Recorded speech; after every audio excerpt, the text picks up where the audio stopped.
commence par quoi? Ansu Fati, encore buteur. Il joue pas titulaire.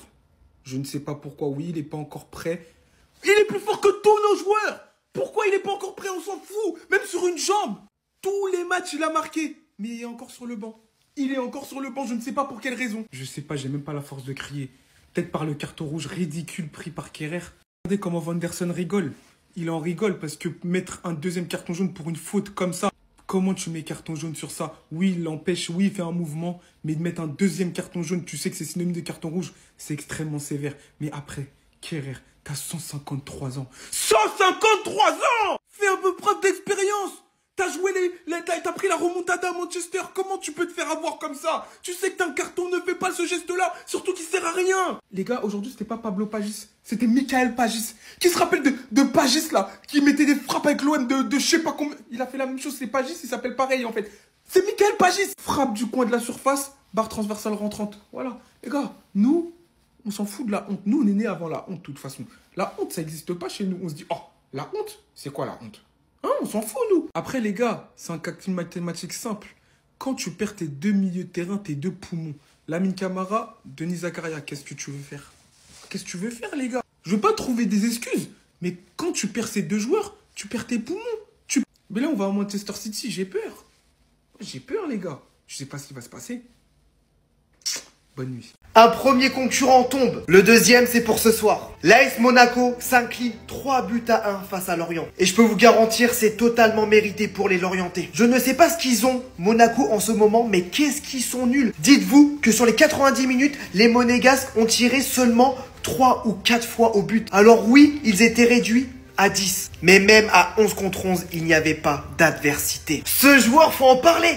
Pablo Pagis, mais quel crack! Sa qualité technique est exceptionnelle. Pied gauche, pied droit, il a baladé toute la défense monégasque. Il inscrit 2 buts. Le premier, il a mélangé tous les défenseurs monégasques. Et le deuxième, il est incroyable. Oh là là, franchement, allez voir les 2 buts de ce joueur. Vous allez vous régaler. C'est clairement le football. Grâce à cette défaite, Monaco reste bien tranquillement derrière nous. Comme je vous le disais, en attendant le match du Paris Saint-Germain ce soir, et je vois bien Auxerre faire la surprise. Les gars, loi numéro 1, ne jamais se fier à une calvitie. C'est pas parce que les cratères ils sont en train de se creuser bien profond que ce joueur-là, c'est pas un jeune talent de 22 ans. Pablo Pagis, évidemment, fils de Michael, déjà bien connu en Ligue 2, mais là il vient de laisser un gros CV en Ligue 1 contre l'AS Monaco. Regardez la position, regardez où la frappe elle a fini. On peut se dire qu'il a certainement marqué le plus beau but du mois de septembre en Ligue 1, mais attendez, vous êtes même pas prêts pour la suite. Voici où l'action de son premier but commence, voici où elle finit, et entre-temps, il a tout simplement fumé un international anglais qui a joué à Tottenham, au Bayern Munich, Eric Dyer. À partir d'aujourd'hui, je suis tombé amoureux de son football et Olivier Pantaloni. Il y a intérêt à le mettre titulaire tous les matchs et tant qu'il sera titulaire, je ne louperai aucun des matchs de Lorient. Et parlons aussi d'un des attaquants les plus sous-cotés du championnat. Et je vous vois venir, bande de gros racistes, il a seulement 24 ans, Mohamed Bamba. C'est simple, il y a 2 ans, il arrive en Ligue 1. Alors que Lorient était relégable, il a marqué 8 buts et mis quelques passes décisives. Là, il fait son retour. Les 5 pré-matchs, il n'a pas marqué. Mais là, enfin, il vient de débloquer son compteur et ça risque de faire très mal pour la suite de la saison. Et évidemment, vu que tout s'est bien passé pour les Lorientais, il faut qu'on mentionne la défense aussi, vu que ces derniers temps, nous en ont pris au moins 42 en 5-6 matchs. De Arsène Kouassi jusqu'à Théo Lebris, c'était très solide. Ils ont dégoûté Mika Biret, Balogun, Ileni Kena, il n'y a personne qui a rien fait. Enfin bref, c'est sûrement leur match le plus abouti depuis de saison, même s'il n'y avait jamais de la vie carte rouge pour Thilo Kehrer, il faut le dire, et ça les a bien aidés. En fait, quand ces deux équipes-là, vous voyez ces deux équipes, jouent en même temps, le même jour, je veux pas être complètement heureux. Il y a toujours un truc qui ne va pas. C'est pas possible. Soit c'est l'un, soit c'est l'autre, soit c'est aucune. Aucune des deux équipes ne gagne aujourd'hui. Franchement, comment je peux être heureux? Comment je peux... Qu'est-ce qui va se passer si les deux équipes s'affrontent? Les deux équipes vont perdre. C'est quoi le problème? C'est quoi le problème? En janvier, là, qu'est-ce qui va se passer quand les deux équipes vont s'affronter? Il y aura quoi? Un tremblement de terre? Il y aura un trou dans le terrain comme dans Galactic Football? Qu'est-ce qui va se passer? Quand t'as deux équipes nulles qui s'affrontent, qui savent pas jouer, wesh. Monaco, là, la semaine prochaine, là, mercredi, on joue contre Manchester City. Real Madrid, on joue Manchester City en décembre. Le Manchester City va me dégoûter 2 fois. Les deux, la même équipe va taper mes 2 équipes. Ah là là là là là là. Liverpool, on va affronter Liverpool. Non, on va affronter Liverpool. On va affronter Tottenham, Monaco, on va affronter... on va affronter la Juve. Juventus. On va poser la chaîne. Ah, je deviens fou. Monsieur Ribolovlev, avec tout le respect que je vous dois, je vous vois à travers l'écran que vous êtes au stade. Prenez vos putains de responsabilités et virez-moi ces clowns de Skuro, de Adi Hutter et toute la clique là. Parce qu'ils se foutent de notre gueule! Vous voyez pas le mercato d'été, on avait besoin de milieu, ils prennent pas. Vous prêtez, on veut faire croquer les jeunes. Mais ça suffit pas. Et même dans le match, c'était vraiment scandaleux. Genre, avec cette équipe, on pouvait pas proposer plus. Ça faisait longtemps que j'avais pas vu une défense à 3, j'étais content. La bouse que vous avez proposée, on a dû attendre jusqu'à la 88e pour voir un tir cadré. Par un bébé qui va de naître. Déjà, l'arbitrage était catastrophique. 2 cartons jaunes lunaires. Plus l'attitude des joueurs et aussi l'entraîneur. Oh, fou. Je vais tout whipping. Et tous vous faire foutre. C'est bon, vous m'avez gavé là. Vous allez dire quoi en conférence de presse? Vous allez tout mettre sur la faute de Piqué? Vous allez pas vous remettre en question? Franchement, Lorient, bravo pour votre match. Vous le méritez amplement. Car vous étiez les plus tranchants. J'attends qu'un seul communiqué, c'est celui où il y a marqué Hutter, Skuro, Avina et toute la clique. Vous dégagez de ce club. Contre City, vous espérez quelque chose? Comme l'a dit Camara à Singo, hein, vous allez vous faire limer. Mais si rien ne se passe avant le match de City, hein, la saison personnellement sera officiellement terminée. Sur ce, bonne soirée et force à nous, voilà. Ils nous méritent pas. Trop facile. Le FC Lorient qui s'impose 3-1 au Moustoir. Quelle victoire qui fait du bien, les amis. Même si au début, on va pas se mentir, le pressing de Monégasque qui nous a fait mal. Mais quand le rouge est arrivé, qu'est-ce que ça nous a fait du bien. Vraiment, ça nous a fait tellement du bien. On a vu que, voilà, sans Thilo Kehrer, Monaco a beaucoup de mal à presser.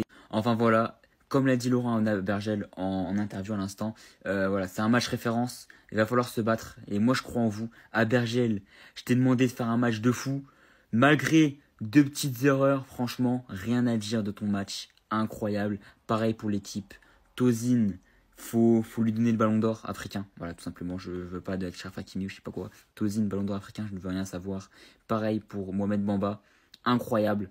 La défense, elle s'est faite perforer. Voilà, on va pas se mentir. Elle s'est faite ouvrir première mi-temps.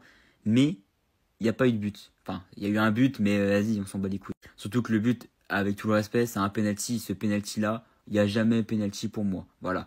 Le défenseur arrive, la balle vient sur son torse, après elle touche le bras, tout simplement. Il ne peut juste rien faire.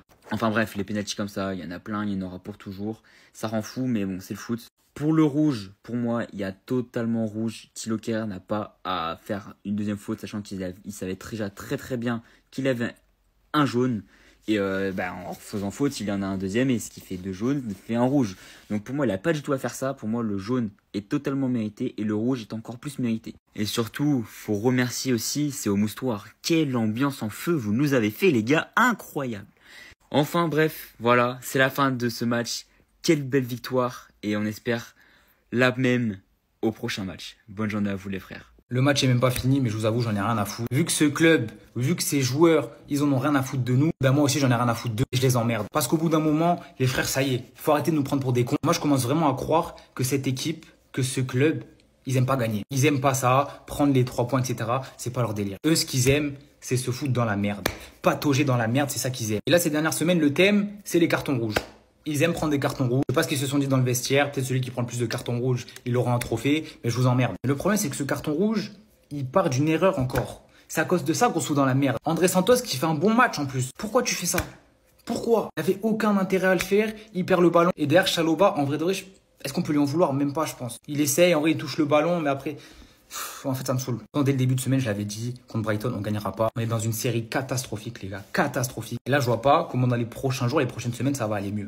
Honnêtement, on est nul. Tout simplement, frère. Entraîneur de milieu de tableau, Enzo Mascarade. Il ne sait pas gérer un match. La gestion de tous ses matchs, quand il est dos au mur, elle est catastrophique. Quand il domine pas le match, quand il gère pas le match, il est éclaté. Il n'est pas capable de s'ajuster. Il n'est pas capable de faire les bons choix. Il est complètement matrixé par son système et il n'y a rien qui va. Il est tout le temps obligé de maîtriser ses matchs. S'il les maîtrise pas, les gars, il devient fou. Il est pas bien. Du coup, il fait rentrer des défenseurs, des milieux.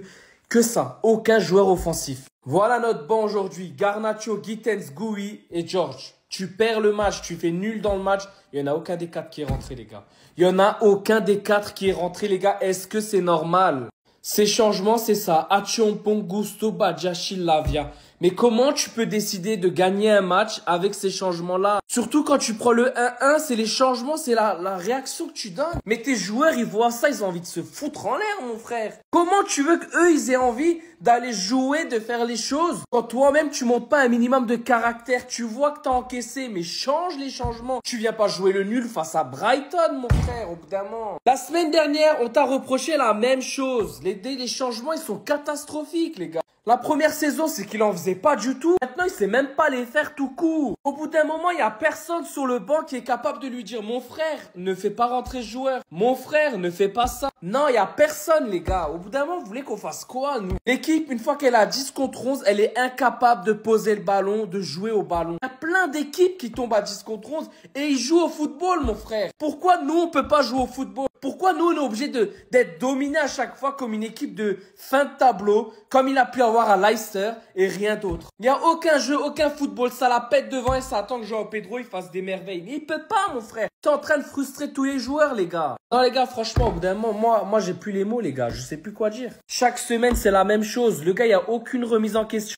Et il va arriver en conférence de presse. Oui, mais c'est à cause d'André Santos. Oui, c'est à cause de Chalobah. C'est normal qu'ils te prennent pour un arrogant, mon frère. C'est normal. Il n'y a aucune remise en question. Il a jamais la lucidité de dire « J'ai merdé, j'ai fait des changements de merde. » Non, c'est tout le temps la faute des joueurs. Tout le temps. Il est autant responsable que les joueurs aujourd'hui. Non, les gars, je suis fatigué. Franchement, les gars.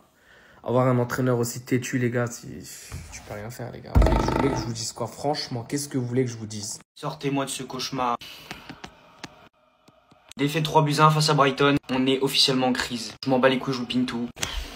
Même si on a perdu à cause d'un carton rouge, je m'en bats les couilles, je joue Pinto. On est en crise, j'en ai rien à foutre. Brighton, ils sont refaits, ils ont raison. Même si c'est un club de PNJ, parce qu'ils finiront pas dans le top 7 encore une fois. Club de PNJ qui prennent des points, qui piquent des points au club de PL, au grand club de PL, tout ça pour pas finir dans le top 7.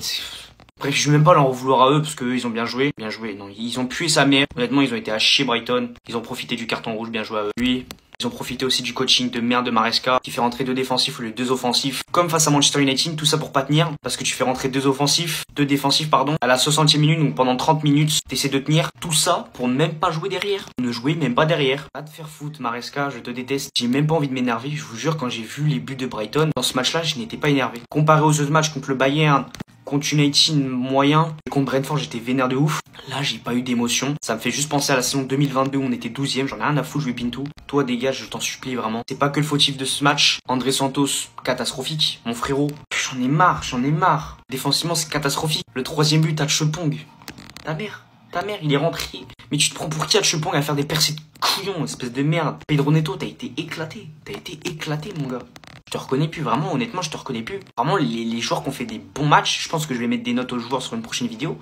James, ça a été vraiment bon. Caicedo, Enzo Fernandez a fait un bon match. João Pedro, ça a été moyen, mais ça va encore. En première mi-temps, João Pedro méritait vraiment mieux. Et sinon, le reste, les gars, mais défensivement, c'est catastrophique. C'est catastrophique, Atto, Non, les gars, j'en ai marre.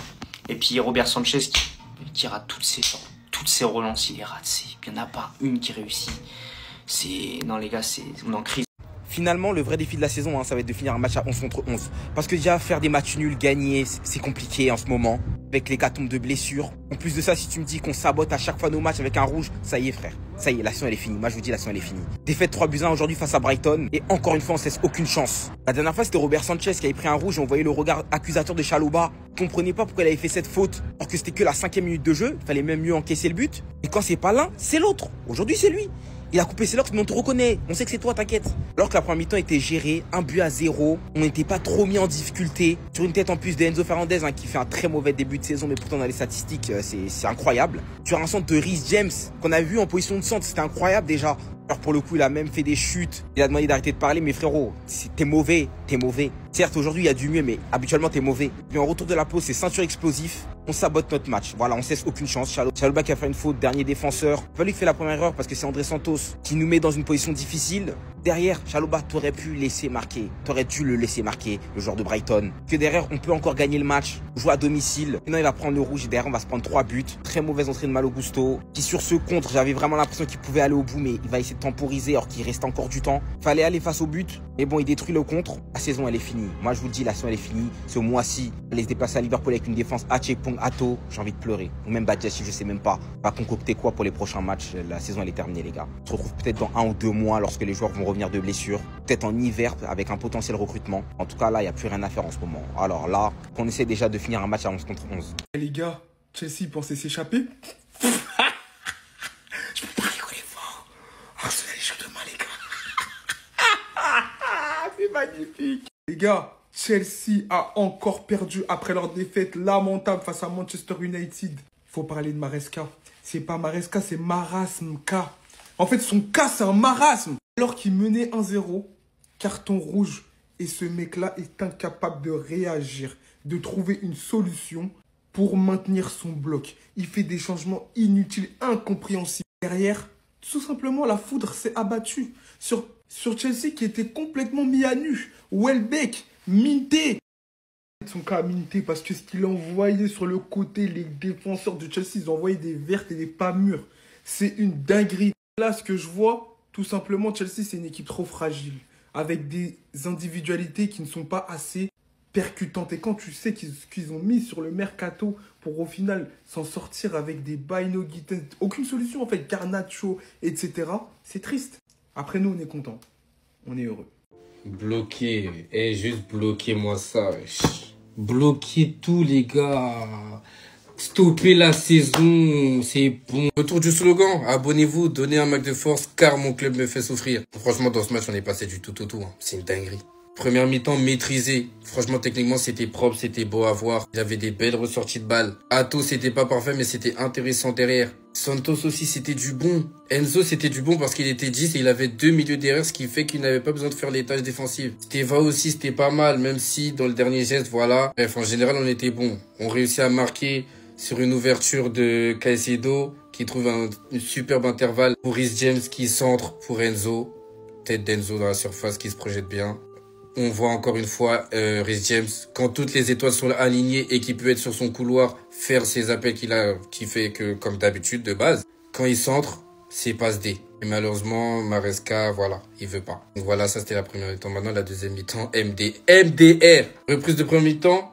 Chalobah qui se prend rouge à cause d'André Santos. André Santos, pourquoi en fait? Pourquoi? Mais à ce moment-là, on gagne 1-0. Et là, c'est Maresca qui rentre en jeu. Hachimpong qui rentre au début, il n'y a rien à dire, ok, tranquille. Il change pas notre système de jeu. On a toujours nos ailiers, etc. Tranquille. Et 10 minutes après, c'est là que le sketch commence. Il refait les mêmes erreurs comme Hudson Étude, comme on dit, quand on dit qu'il veut pas progresser. Voilà. Il fait rentrer Gusto. Gusto, entrée terroriste. Gusto qui d'ailleurs, quelques minutes plus tard, va perdre son duel contre Minté. Minté va centrer. But de Welbeck. Voilà, passe d'Edminté. Gusto qui est pas rentré dans son match. Après, il nous fait rentrer Badjachi et Lavia. Je le répète, on perd pas encore. Il y a 1-1. Je ne sais pas, Maresca, il a vu où que quand tu étais à 10 contre 11, tu ne pouvais pas gagner un match. Et le pire de ça, c'est qu'à chaque fois qu'il fait rentrer plein de défenseurs, on est encore plus friable. Je n'arrive pas à comprendre. Voilà, plus d'attaquants, donc on est plus dangereux. Et après, on se prend 2 buts dans les arrêts de jeu. Tout simplement une équipe à l'image de son coach. C'est tout.